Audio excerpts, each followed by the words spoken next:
Lucas capítulo 14. São tantas experiências, né? O salmista fala: Senhor, são tantas maravilhas que eu não posso nem enumerá-las, porque se a gente for contar, a gente se esquece de muitas delas. Tantas bênçãos de Deus. A gente não pode nunca, de maneira nenhuma, negar esse Deus maravilhoso. O Evangelho de Lucas, capítulo 14.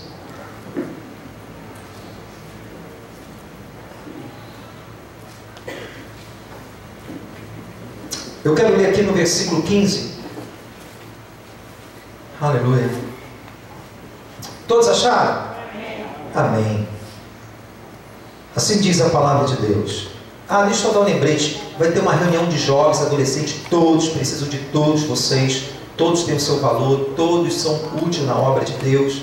Nós vamos estar aí fazendo esse evento. É a parte responsável do evento, de louvor, de teatro, vai ficar conosco. Porque eu ia fazer um trabalho com os jovens nesse mês. Como está muito próximo do evangelismo, vamos fazer umas coisas só para unir as forças. Então, domingo que vem, após a escola bíblica, a gente vai ter uma horinha, ver se a gente ficar um pouquinho mais cedo, para a gente estar dando um papo ali com os jovens, ajustando, para a gente estar unindo as nossas forças, benefício do reino de Deus. Amém? Então vamos lá. Lucas 14, 15, diz assim: e ouvindo isso, o versículo aqui, o título da minha Bíblia está escrito: Jesus profere a parábola da grande ceia.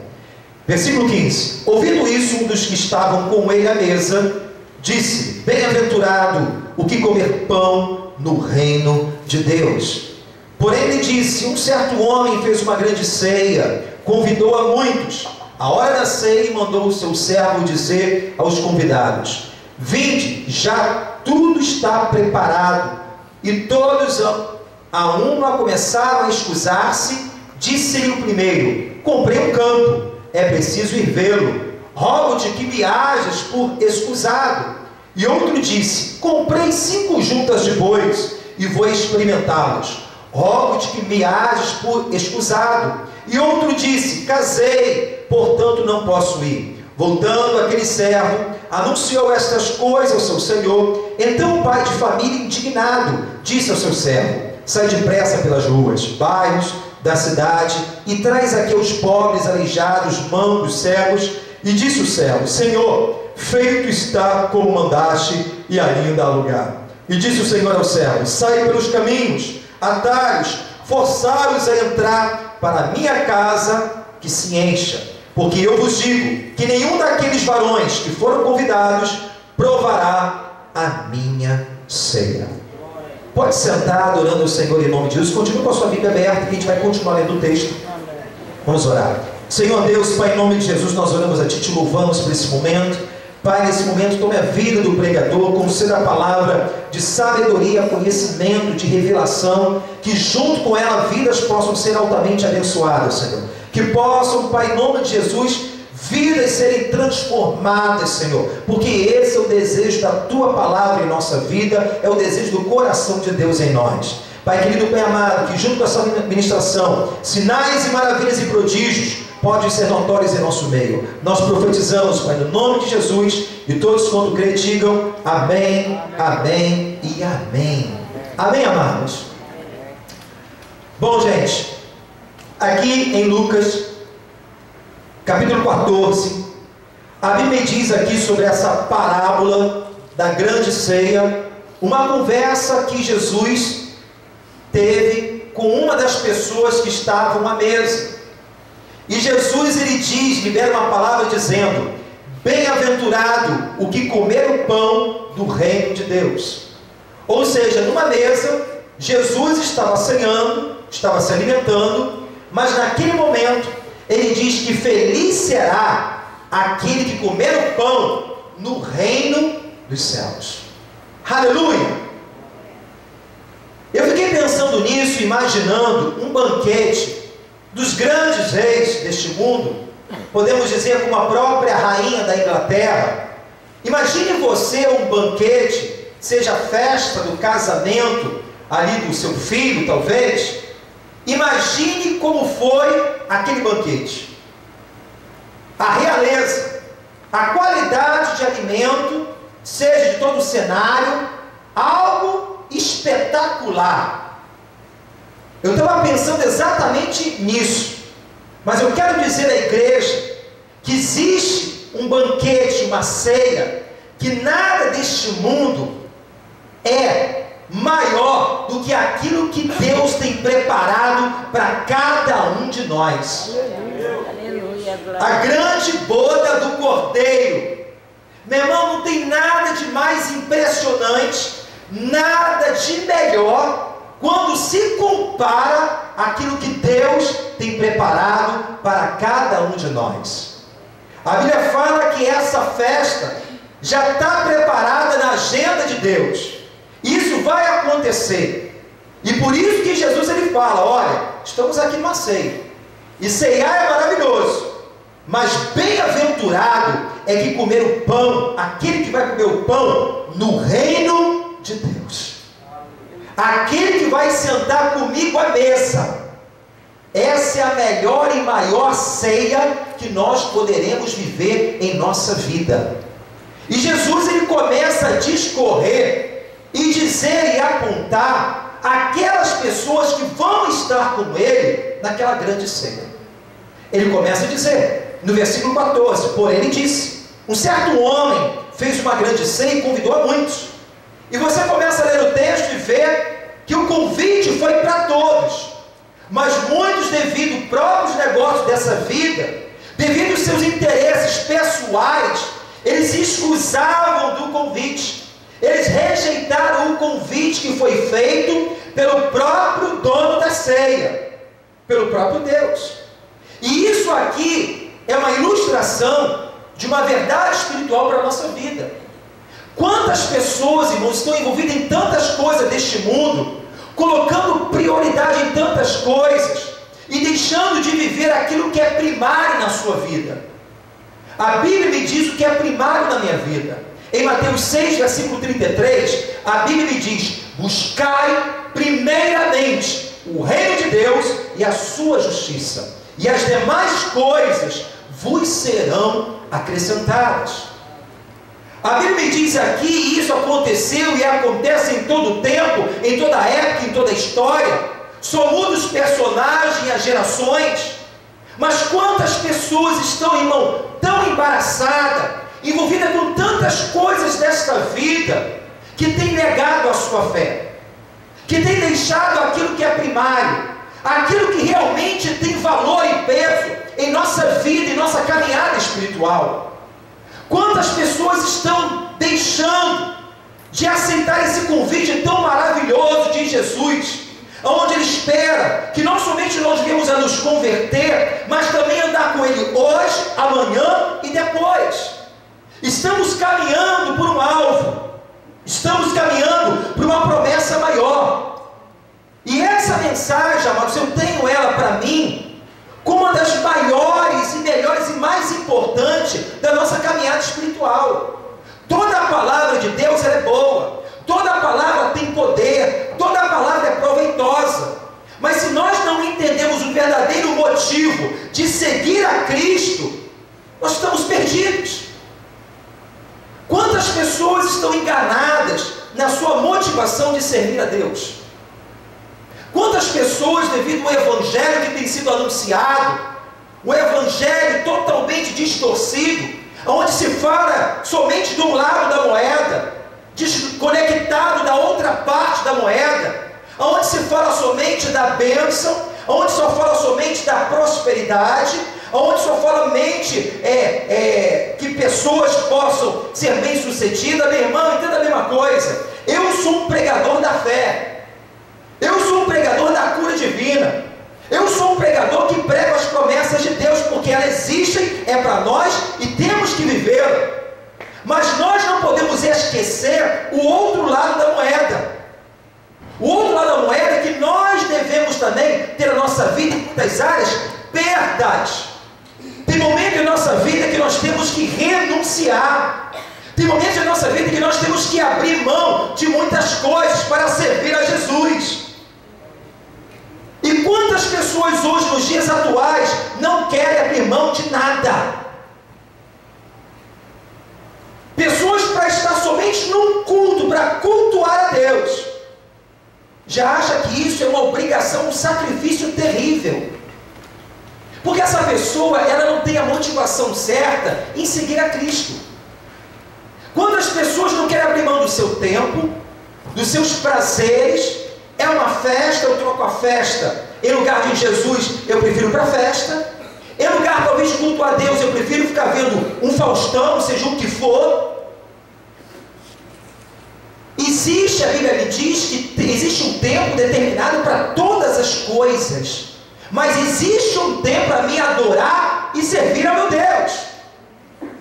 E aqui a Bíblia me fala exatamente de pessoas, o convite a ceia está pronta, a obra foi consumada 2000 anos atrás, existe um banquete, porque o nosso Deus é alfa e ômega, ele não está limitado ao tempo, o banquete já está pronto, mas quantas pessoas estão se excusando, se desviando do convite do próprio Deus, dizendo, olha, eu não tenho tempo, como diz aqui um deles, eu acabei de comprar uma propriedade, tem que ver agora meus negócios.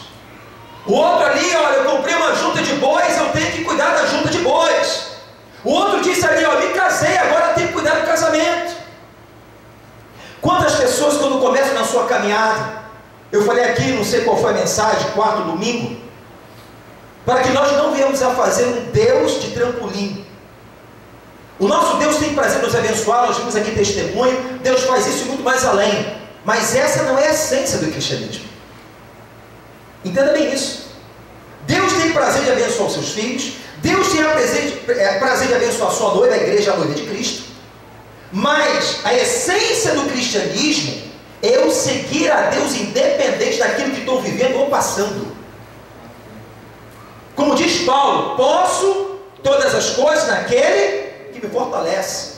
É viver com Deus seguindo a Cristo, no pouco, no muito, na tempestade, na bonança, quando tenho, quando não tenho, independente, porque Ele é o meu Senhor e Salvador da minha vida, porque amo a Deus.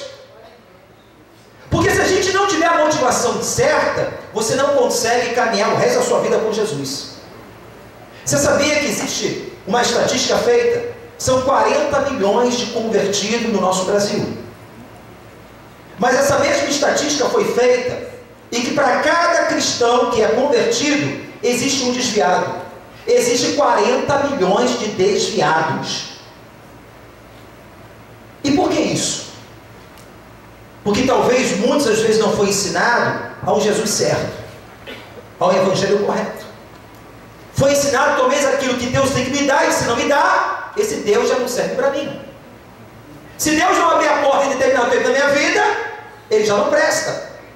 Se torna descartável, indiferente. Queridos, entenda bem isso. Pessoas quando começam, às vezes ora a Deus, Deus tem prazer de abençoar, Deus, eu quero uma faculdade. Deus abre a porta, a pessoa começa a buscar, a orar, ela se esforça, ela se estuda, Deus começa a ver de uma forma sobrenatural, você vê Deus atuando, abre a porta. A pessoa passa pela porta. E o que eu faço depois com a minha faculdade? Quantas pessoas dão as costas para Deus quando entram numa faculdade? Se prostituem? Se deitam com outros? Entram em festa em que Deus não está? Isso é fazer Deus de trampolim. Quantas pessoas às vezes estão solteiras e pensam em se casar e oram a Deus, Senhor, prepara uma pessoa. E Deus vai lá, prepara, deu tempo, oração, prepara a pessoa. Deus preparou. Quando a gente está solteiro, é uma bênção. Mas quando caso, me torna diferente a obra de Deus. Quantas pessoas pedem um filho? Meu irmão, isso tudo é saudável. Você se casar é saudável. Você vencer na vida é saudável. Você ter uma vida financeira estabilizada é saudável. Deus tem prazer nisso. No Salmo 35 a Bíblia me diz que Deus tem prazer na prosperidade dos seus amados.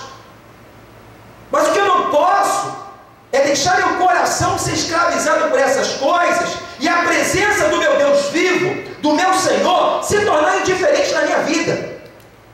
Pessoas que pedem um filho, Deus abençoa, é minha madre, Deus é uma criança, filhos é herança do Senhor, é um abençoador, completa uma família, mas o filho agora é desculpa para não estar mais na casa de Deus. E quando aqui o texto me diz uma coisa, ele vai se aprofundando dizendo, abre Lucas, aonde nós paramos de ler, vê como negócio aqui é mais profundo. No versículo 25, continuando o texto, onde nós paramos, no versículo 25 diz, agora aqui diz, Jesus ensina sobre o preço de ser um discípulo. Quantos aqui declaram que são discípulos de Deus? Diga glória a Deus. Somos discípulos, que significa seguidores. Aleluia.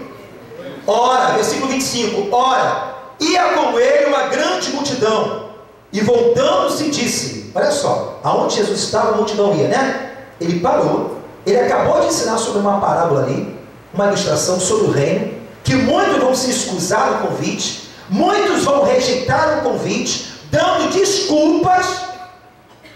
Já viu aquelas pessoas que dão desculpa para tudo? Sempre tem uma desculpa na ponta da língua. Ninguém deixa de viver casado porque aceitou Jesus. Ninguém deixa de cuidar do filho porque tem Cristo na sua vida. Ninguém deixa de trabalhar porque é um cristão. Porque quando eu sou um cristão, eu tenho que abandonar, eu tenho que me perder nisso tudo. Amém? Como estou entendendo isso? Eu não tenho tempo. Para Deus não tem. Mas você não tem para a sua casa? Você não tem para ganhar dinheiro? Você não tem tempo para estudar quando você quer? Por que a gente sempre negocia o tempo de Deus na nossa vida? Se a gente negocia o tempo de Deus, porque, guarda isso que eu vou falar, igreja, prioridade. Sabe o que significa prioridade? Prioridade é aquilo que você dá mais valor. Se a gente dá valor a Deus, Ele fala que Ele tem que ser o primeiro lugar na nossa vida. Aleluia. Porque tudo que você possa alcançar e ter, você pode ter certeza, foi Ele que te deu. E para você administrar tudo que Ele te deu, você vai continuar precisando dEle. Em Lucas 15, versículo 25, ele diz, ora, ia com ele uma grande multidão, voltando e disse, se alguém, olha Jesus falando, meu irmão, você fica tremendo. Se alguém, condicional, se vier a mim e não aborreceu seu pai, a mãe, a mulher, filhos, irmãos, irmãs, e ainda também a sua própria vida, não pode ser meu discípulo. Pastor, Jesus está falando que eu tenho que brigar em casa? Não é isso. Não é isso. Jesus é Deus de amor, Jesus é Deus de casamento, Jesus é Deus de filho, família. Mas o seguinte, se o nosso relacionamento com Deus é inferior, o seu relacionamento com o seu esposo é inferior ao seu relacionamento com o seu filho, seja com quem for, você está no pecado. O nosso relacionamento com Deus tem que ser maior do que dentro da própria casa. Eu tenho que amar mais a Deus do que toda a minha família junto. Que diz a lei de Deus? Amar a Deus sobre todas e amar o teu próximo como a ti mesmo. Quantas pessoas por estar numa igreja desculpa, não, porque meu filho vai me visitar, é porque eu faço isso. Meu irmão, uma vez ou outra você entende, mas toda semana é uma desculpa. Jesus me fala, você quer ser meu discípulo? Dessa forma? Se você não aborrecer sua própria vida, você não segue a Deus, meu irmão. Tem momento, em vez de estar na escola bíblica dominical, a carne quer ir para a praia. Um domingo que Deus criou todos os dias, deu um para descanso do homem, e para esse um, ele ser adorado, por uma semana que você teve de livramento, de saúde, prosperidade na sua vida, porque é Ele que está te abençoando. Se a gente não entende isso, você não pode ser discípulo. Sabe o que Jesus está falando aqui? Encorajando aquela multidão de parar de viver uma vida superficial, ou então abortar a missão. É isso que Jesus está falando. Olha, se você não seguir dessa forma, é melhor vocês parar antes de começar. E sabe por que muitas pessoas estão desviadas hoje? Porque não entenderam seguir a Cristo. Vê Jesus somente como algo para servir ao seu ventre. Eu preciso de uma porta, pastor, estou precisando de um porta-trabalho, vou botar aqui para o senhor orar para mim. Pastor, é isso. Isso não é pecado. Mas se a sua motivação é só essa, você está errando o alvo. As pessoas estão perdendo a essência do verdadeiro cristianismo. Quantos estão entendendo? Diga glória a Deus. A Bíblia fala que ele tem que ser honrado sobre todas as coisas. Quantas pessoas dão 1001 desculpas para não servir a Deus? Eu não posso servir não, porque eu estou trabalhando muito. Claro que tem pessoa que trabalha com escala. Então quer dizer que o trabalho está sendo maldição na sua vida, que você não pode servir a Deus? Porque tudo aquilo que te rouba da presença de Deus, irmão, está impedindo você de crescer. Escala é uma coisa. Você ser escravizado por um sistema por causa de dinheiro é outra. Há tempo para tudo. Tem que trabalhar para a gente comer. Existe a hora trabalhista. Tudo na sua vida tem que ter equilíbrio. Tem família? Amém. Você quer ver a bênção de Deus na família? Busca Deus em primeiro lugar. Mas a gente quer servir a Deus, irmão, muitos, da nossa maneira. E eu lembro, o Espírito traz no meu entendimento, por conhecer a palavra, comparado a Israel, que no momento quando Moisés subiu ao monte, estava demorando muito, vamos construir um bezerro de ouro. Cada um quer adorar o seu Deus da sua maneira. Cada um está querendo o seu próprio Deus e servindo o seu Deus da sua maneira, não da maneira como está escrito. Ser discípulo é abrir mão de muita coisa. Quantas vezes por amor ao reino, pastor, porque eu sou pastor, não, eu sou servo. Antes de ser pastor, eu sou servo. Ele não está falando aqui de ministério, ele está falando de ser servo. Quantas vezes eu perdi as contas para estar aqui, sendo bênção na vida dos meus irmãos, e até antes mesmo de ser pastor, para dar uma aula, para estar servindo a igreja, para estar cultuando ao Senhor. Quantas vezes eu abri mão de vários tipos de churrasco que você possa imaginar, casas de praia, viagens que eram oferecidas, tudo de graça. Sabe por quê, irmão? Quem é discípulo não negocia o seu chamado. Eu sei o tamanho do Deus que eu sirvo. E para você seguir alguém, muitas pessoas não alcançam isso. Não, pastor, é muito fanático. Não é fanatismo não, irmão. As pessoas que não conseguem seguir a Deus é porque não o conhecem. Porque você só pode seguir alguém se você conhece. Ninguém segue uma pessoa desconhecida. Quando você conhece quem é Deus, quando você sabe quem é Ele na sua vida, que Ele é Senhor de tudo, você começa a abrir o seu entendimento espiritual e realmente se tornar um discípulo de Deus. E o discípulo, João 15 tem uma característica: ele dá muito fruto. Ser discípulo não dá fruto, não está qualificado para ser discípulo. Aleluia! Quantos estão entendendo de glória a Deus? Aí ele continua a história aqui, Lucas 14, continuando: qualquer que não levar a sua cruz e não vier após mim, não pode ser o meu discípulo. Meu irmão, a gente está no evangelho hoje, light. Ninguém quer se aborrecer, ninguém quer contradizer, ninguém quer pagar preço, ninguém quer perder. Não. Eu quero servir a Cristo, mas tem que ser algo confortável para mim, pastor. Não quero suar a camisa, quero fazer a obra, mas do meu jeito, sem esforço, quando eu acho que eu devo fazer, se devo fazer. Esse está aborrecido da sua vida, irmão? Diga para mim. Ou então eu não estou entendendo a interpretação bíblica. Esse tipo de pessoa aborrece a sua vida? A Bíblia fala: aquele que buscar a sua vida, perdê-la-á, mas aquele que perder por amor de mim, achá-la-á uma eternidade. Deus, Ele tem prazer de você ter o teu momento de lazer na sua casa. Deus tem prazer de ter momento de você ter comer com a sua família. Deus tem prazer no momento de você amar a sua família. Deus é Deus de amor. Mas o que não posso, irmão, é eu quebrar limites. Eu deixar Deus de lado, aquilo que é dele. Eu tenho que entender que o meu relacionamento com Ele aqui está dizendo exatamente isso. A minha relação com o Espírito de Deus e com Deus tem que ser maior do que isso tudo. Aleluia. Eu amo quem for, pode chegar na minha casa, vai ser muito bem recebido. Mas se eu estou com um chamado aqui para fazer a obra de Deus, eu vou me despedir, vou dar um abraço. Se quiser voltar outro dia, você volta. Mas eu vou servir ao meu Deus.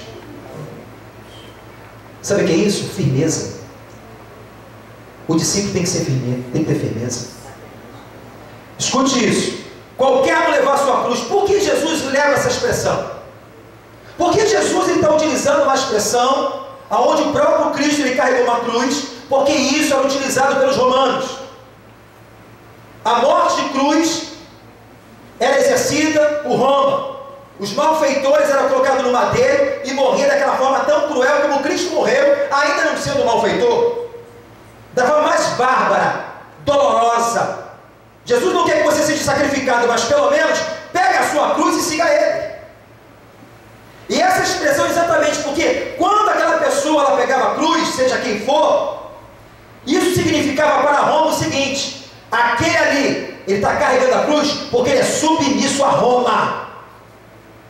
Ele é submisso ao Império Romano, ao Reino Romano. E quando você pega a sua cruz e segue a Cristo, você está dizendo: eu sou submisso ao Rei dos Reis e Senhor dos Senhores. Porque você está servindo a Deus de todo o teu coração. Aleluia, querido. E aqui ele começa a dizer, não acaba não. Um texto tremendo que vai sendo autoexplicativo. Ele começa a dizer aqui no versículo 28. Pois qual de vós, querendo edificar uma torre, não se assenta primeiro a fazer as contas dos gastos, para se ver se tem com que acabar? O que Jesus está ensinando aqui? Versículo 29. Para que não aconteça que depois de haver posto os alicerces, não a podendo acabar, todos que virem comecem a escarnecer, ou seja, a zombar dele, dizendo: este homem começou a edificar e não pode acabar. Ou qual é o rei que indo uma guerra pelejar contra outro rei, não se assenta primeiro a tomar conselho sobre se com 10.000 pode sair ao encontro do que vem contra ele com 20.000? De outra maneira, estando outro ainda longe, manda embaixadores e pede condições de paz.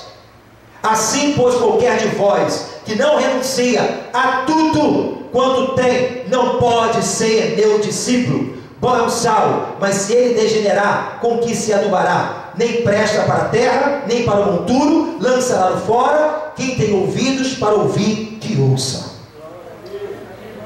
Esse é o outro lado da moeda.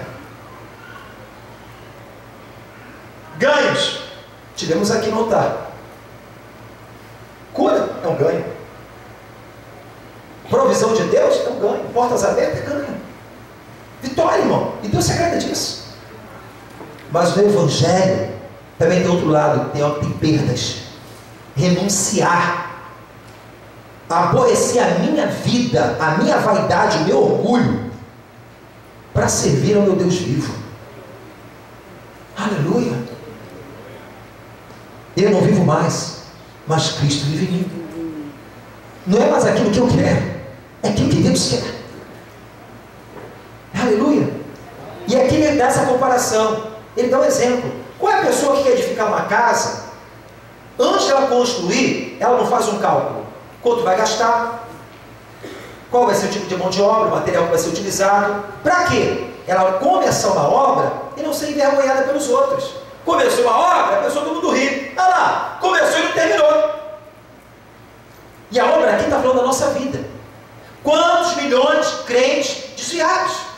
Começou uma obra, mas não terminou. Isso causa o quê? Zombaria, escândalo.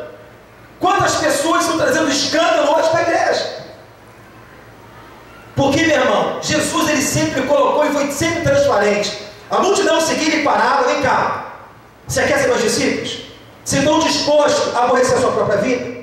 A se negar para me servir? Vocês estão dispostos a abrir mão de muitas coisas para servir ao meu reino? Se vocês não estão, pensa bem. Tu lembra de Marcos capítulo 10? Jovem rico? Jovem rico falou: conheci a letra, conheço a letra, conheço a palavra, conhece? O que posso eu para fazer? Para ter vida eterna? Jesus sabia o que havia no coração dele. Claro que isso não é para todos, foi uma revelação pessoal para ele, porque Jesus, na sua onisciência, sabia o que ele estava preso. Paixão pelas coisas que ele tinha. preso. Você me ama? Então você vende tudo quanto ele me segue. Ele se entristeceu, saiu da presença de Deus triste, porque não tem ninguém que sai da presença de Deus alegre. Vai continuar com a vidinha? Vai disputar no máximo 120 anos? Mas a alegria verdadeira quem pode dar é o Senhor. O que aconteceu? Ele saiu. Jesus não deu uma opção para ele? 70 discípulos expulsaram o demônio, curaram o enfermo, na comissão dos 70, aprenderam com Jesus. 70 discípulos fazendo a obra. Quando voltaram, Jesus dá uma palavra sobre a própria, aquele que não comer da minha carne e beber do meu sangue, achou aquela palavra tão dura, e estava dizendo, aquele que não tem uma aliança comigo, aquele que não está junto comigo. E essa palavra aqui é muito dura. 70 abandonou o ministério. Jesus olha para os 12. E vocês? Quer ir com eles? Pedro se levanta. Senhor, só Tu tem a palavra de vida eterna. Independente se o Senhor produzir milagre de peixe em pães, independente se o Senhor abrir porta ou não, independente se o Senhor curar novamente Lázaro, o leproso, seja quem for, os leprosos, ressuscitar Lázaro, eu vou continuar andando contigo, porque só Tu tem a palavra de vida eterna. Aleluia. Só Cristo tem a palavra de vida eterna. E homens que marcaram a história, porque não tiveram a sua vida como preciosa. Homens que até hoje, pessoas são alcançadas pelas cartas de Paulo, pelas cartas de Pedro, de João, porque o homem entenderam o que era o reino de Deus. E essa ceia, você pode ter certeza que deve ter lugar especial para receber esses homens de Deus. E a palavra de Deus aqui fala, aquele que vai para uma guerra e não vê se vai dar conta. O que Jesus está falando aqui para a gente? Você vai dar conta do teu chamado? Você está dando conta de servir a Deus? Ou é somente o entusiasmo e a emoção? Quantas pessoas se batizam, daqui a pouco dão as costas para Deus porque acham que o batismo é tudo? É só o começo de uma grande obra. Você está disposto realmente a ser perseguido por esse nome? Ser injustiçado? Pastor, se eu tomar aqui eu estou com medo já. A realidade é essa. Mas quem é discípulo fica. Quem é servo fica. Porque ele anda com a motivação certa. Aleluia. Só Tu, Senhor, tem a palavra de vida eterna. Só Tu, Senhor, tem a palavra de vida eterna. Aleluia. A pessoa que vai na guerra não tem condição de guerrear, ele fala, é melhor você mandar lá e eu encontro alguém dessa pessoa que está fazendo guerra, um embaixador, e pede condição de paz. Pede condição de paz, porque você não tem como encarar. Vai perder? Você não está disposto a encarar essa situação? Então, meu irmão, nós temos que avaliar a nossa vida. Se realmente, como discípulos de Deus, estamos dispostos a aborrecer a nossa vida por amor a Deus. Porque se você não fizer isso, você nunca vai ser um verdadeiro discípulo de Deus. Tudo vai ser prioridade, tudo vai ser desculpa, porque na verdade não querem sair da zona de conforto. Ninguém quer, né, irmão?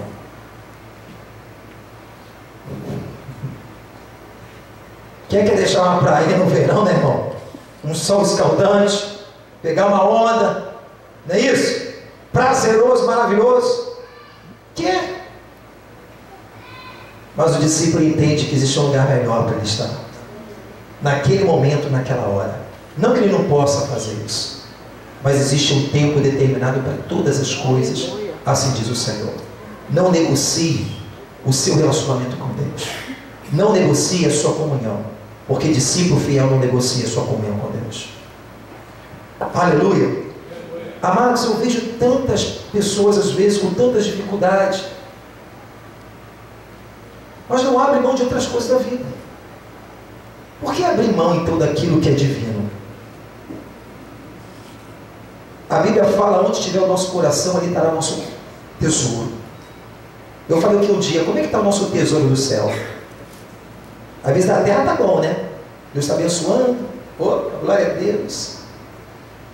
Mas o tesouro do céu? Quantas vidas Deus está me usando para abençoar? Quantas vezes eu estou sendo útil para ser bênção em outras vidas? Né? Porque nós somos abençoados, irmão. Você está aqui, você está sendo abençoado com uma palavra. Você está crescendo, sendo alimentado. Porque alguém tem que pagar um preço para isso. Mas quantos Deus quer usar você em benefício de outro? Ou você acha que Deus chamou você somente para assistir um culto?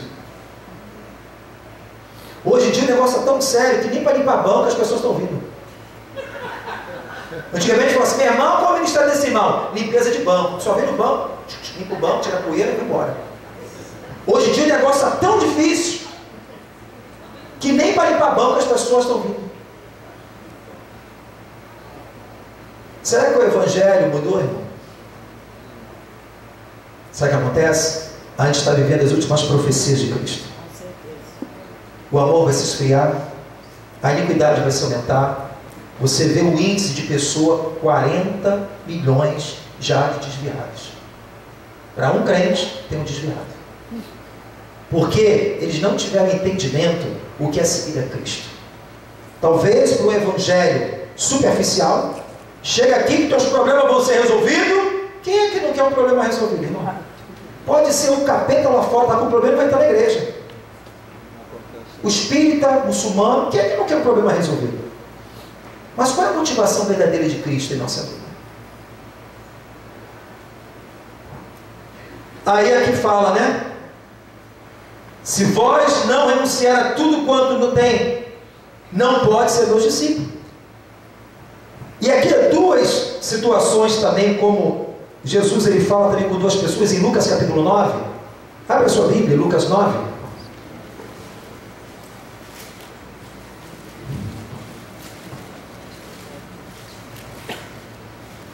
Lucas capítulo 9. Deus ele fala na sua palavra: eu honro aqueles que me honram.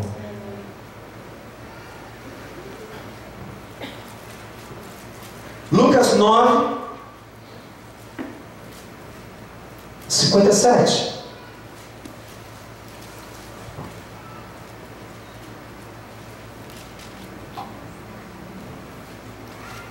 Jesus novamente, no seu ministério, dizendo no 57: acontecendo que indo eles pelo caminho, lhe disse uma das pessoas: Senhor, seguir-te-ei para onde quer que fores. E disse-lhe Jesus: as raposas têm covis, as aves do céu ninhos, mas o filho do homem não tem onde reclinar a cabeça. E disse ao outro: segue-me. Mas ele respondeu: Senhor, deixa que primeiro eu vá enterrar meu pai. Mas Jesus observou: deixe os mortos enterrar os seus mortos, porém tu vai e anuncia o reino de Deus. Disse também outro: Senhor, eu te seguirei, mas deixa despedir primeiro dos que estão em minha casa. E Jesus lhe disse: ninguém que lança a mão no arado e olha para trás é apto, que significa no grego útil, para o reino de Deus. Entenda bem isso aqui, irmãos. Duas pessoas, duas situações diferentes. Aqui uma pessoa, ela fala uma coisa que aos nossos olhos humanos, poxa, qual o problema de um filho ali enterrar o pai? Mas muitos estudiosos acreditam, entendam bem isso, que não estava exatamente no velório, porque senão não estaria nem ali com Jesus. Existe uma tradição, uma cultura, que o filho era só liberado da sua casa após a morte do pai. Então muitos acreditam que isso aqui exatamente é isso. Olha, espera meu pai morrer e quando eu sepultar ele, aí eu vou seguir, porque era uma tradição, uma cultura. Aos nossos olhos humanos, né? Meu Deus. Enterrar os mortos, deixa os mortos enterrar os seus mortos.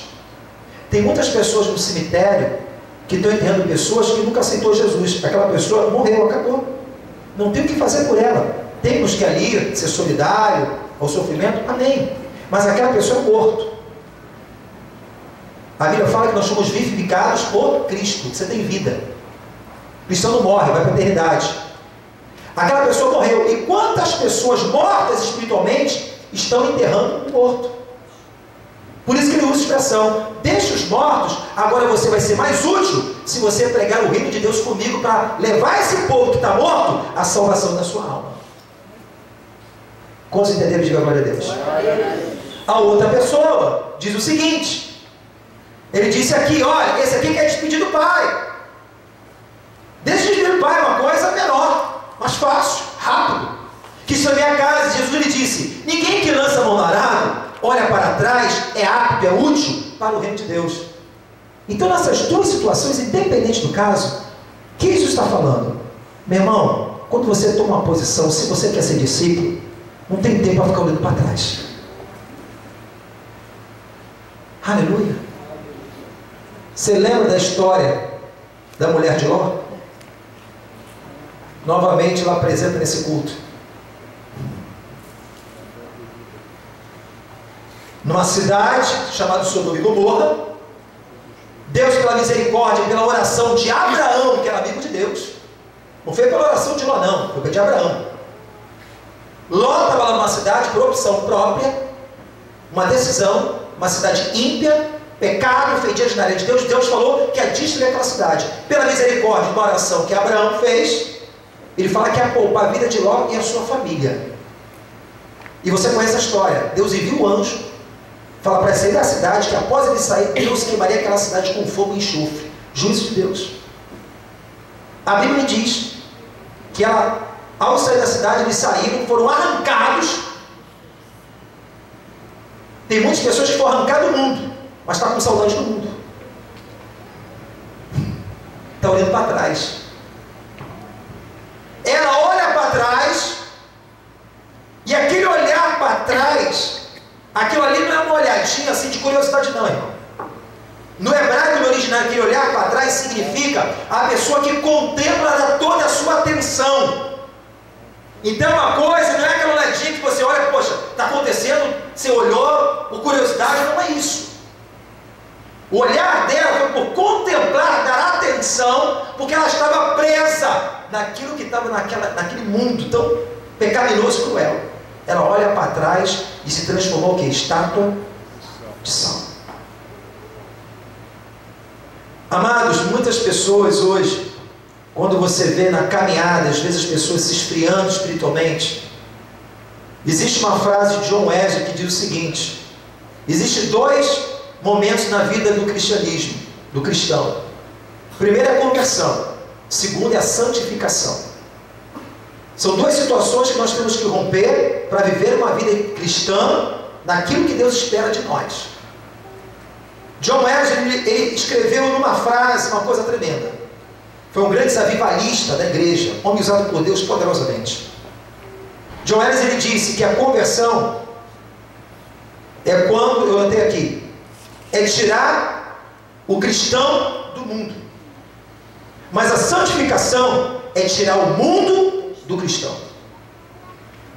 Tem pessoas que foi tirada do mundo, mas ainda, por não ter o conhecimento correto, que é seguir a Cristo, ela precisa tirar o mundo dentro dela.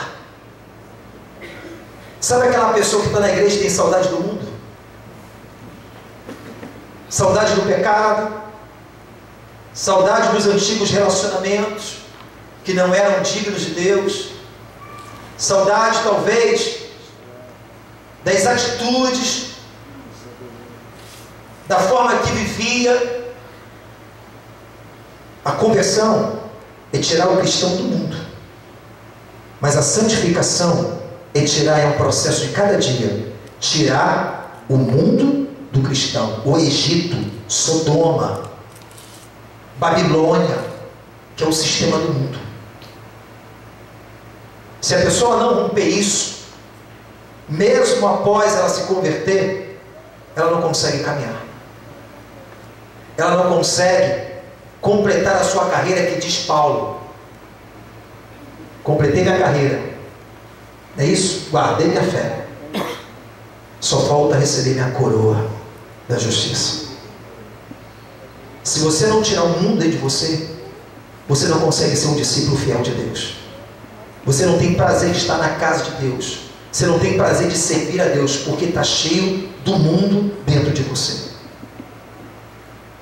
Quando a gente começa a andar em Deus, você entende com facilidade o que o salmista declara: alegrei quando me disseram, vamos para a casa do Senhor. Quando passa de frente para uma igreja, quando você ouve uma mensagem, quando você ouve um louvor, tu se sente atraído, dá vontade de entrar. Eu me lembro que eu trabalhava de corretor, estava esperando o cliente chegar, o cliente não chegava, já estava um tempo, estava, meu irmão, um louvorzão numa igreja do lado da casa do cliente, meu irmão, aquele louvorzão gostoso, sentiu o Espírito Santo, vem para cá, espere esse cliente aqui dentro. Meu irmão, louvou o dia inteiro dos jovens, de manhã, no louvorzão até de noite, louvando, adorando o Senhor, aquele lugar estava cheio da glória de Deus. Quando a gente ama a Deus, a gente deseja estar perto daquele que ama. Se a gente tem dificuldade de estar uma hora no culto, como é que você quer viver uma eternidade no céu? Se é difícil você estar dentro de uma igreja, cultuando Deus vivo, como é que a gente pensa habitar uma eternidade? Para pensar. Quantos estão entendendo? Diga glória a Deus. Então, ele fala, aquele que lança a mão no arado, olha para trás, não é útil para entrar no reino de Deus. Aleluia, querido. Paulo, ele fala uma coisa, numa das cartas de Filipenses, capítulo 3. Filipenses, capítulo 3, estamos terminando. Filipenses, capítulo 3, versículo 7 e 8. A maior porta que abriu na sua vida, por mais que pode ser maravilhosa, não foi do seu trabalho, não foi da sua empresa, foi a porta da salvação.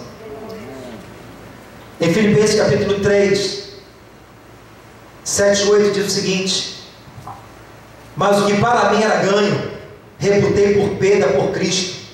Na verdade, eu tenho também por perda todas as coisas pela excelência do conhecimento de Cristo Jesus, o meu Senhor, pelo qual sofri a perda de todas essas coisas e considero como esterco para que possa ganhar a Cristo.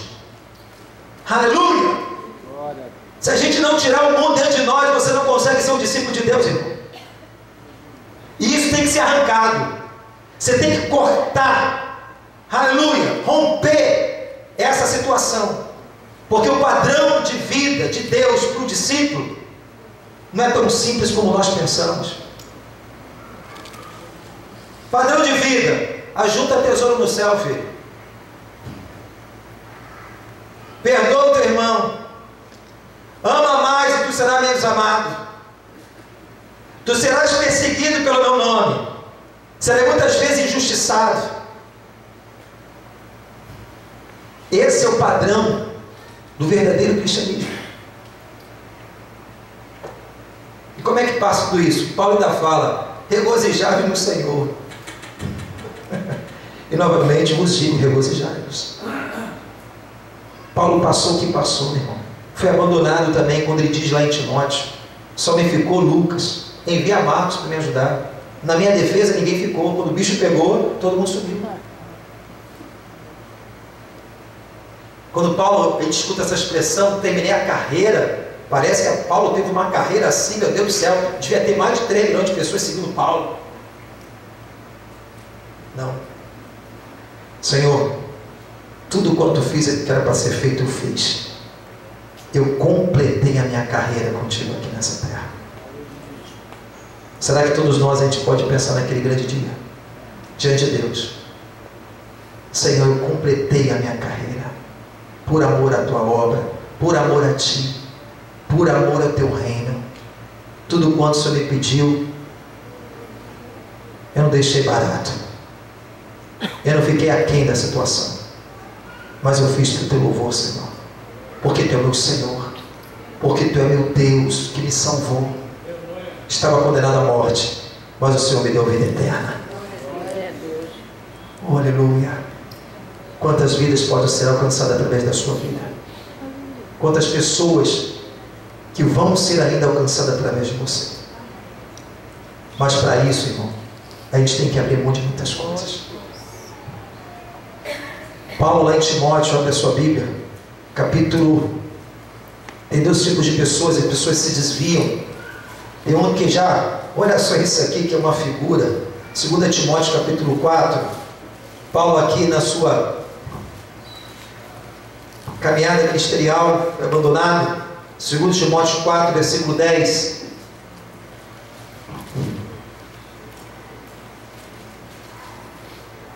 Ele diz o seguinte, versículo 10: porque Demas me desamparou, amando o presente século. Um dos discípulos abandonou Paulo, Cristo, ministério, porque amou mais o presente século, o mundo. Esse é, está bem claro. E aquelas pessoas que estão abandonando Cristo dentro da igreja? Aos poucos, por causa do Egito, existe também. Em Atos capítulo 7, versículo 38,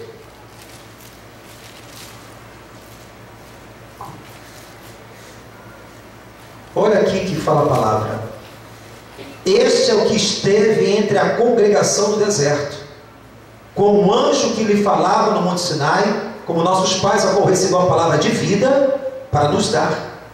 Quantos tem a palavra de vida? Diga glória a Deus. A qual nossos pais não quiseram obedecer, antes rejeitaram em seu coração, e alguma Bíblia fala rebeliu, rejeitaram em seu coração, se tornaram ao Egito. Olha só, rejeitaram em seu coração, se tornaram ao Egito. Eles voltaram ao Egito dentro do seu coração. Isso impede de muitos completar a sua carreira.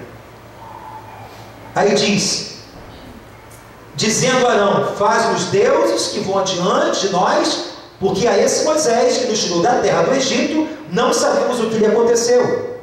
E naqueles dias fizeram o bezerro de ouro. Ou seja, o altar do seu coração ainda estava cheio de idolatria.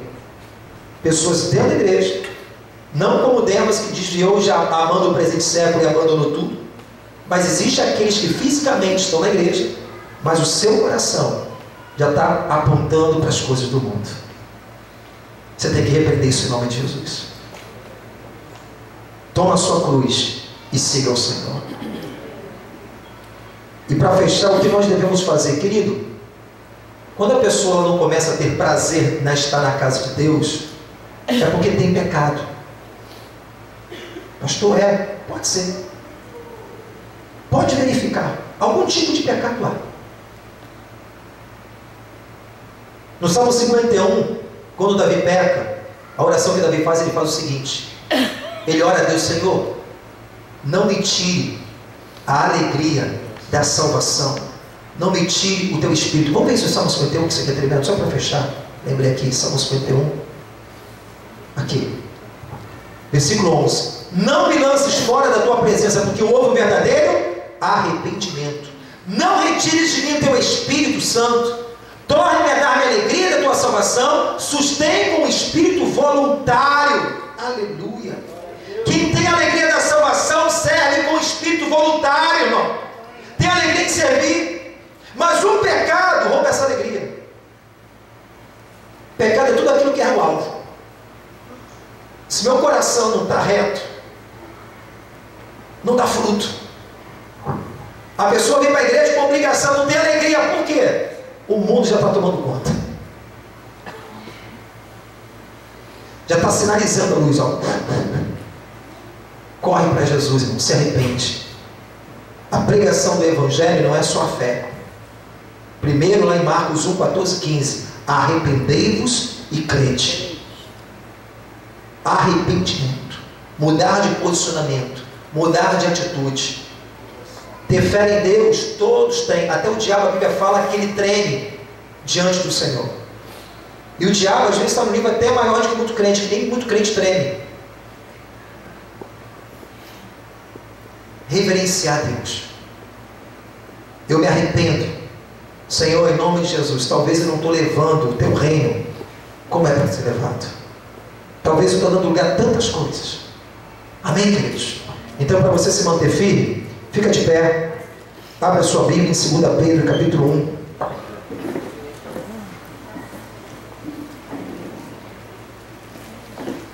Você pode ter certeza que essa mensagem você não ouve em qualquer lugar, não. Porque isso não dá ibope. Isso não traz dízimo.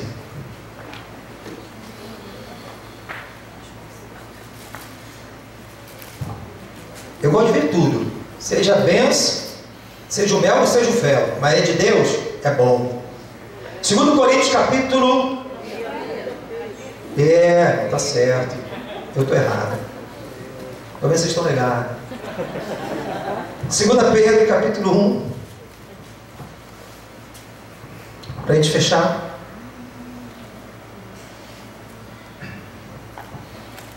Pois aquele que não há, versículo 9. 2 Pedro capítulo 1, versículo 9. Pois aquele em que não há estas coisas é cego, nada vendo ao longe, havendo-se esquecido da purificação dos seus antigos pecados. Portanto, irmãos, procurai fazer cada vez mais firme a vossa vocação e eleição, porque fazendo isto, nunca jamais tropeçareis. Aleluia. Ele fala para a gente continuar com a nossa firmeza. Fala para o teu irmão, seja firme. Seja firme na obra. Fazer com amor, voluntariedade, não por uma obrigação, não para bater um ponto, mas fazer a obra acima de tudo com amor, com prazer a esse Deus que um dia nos salvou. Aleluia. Trazendo em memória. Ele está falando aqui de Santa Ceia também, mas lembra da Santa Ceia? As coisas estão acontecendo, o mundo está querendo te engodar. Lá no Egito você vê a história, sabe o que eles sonhavam?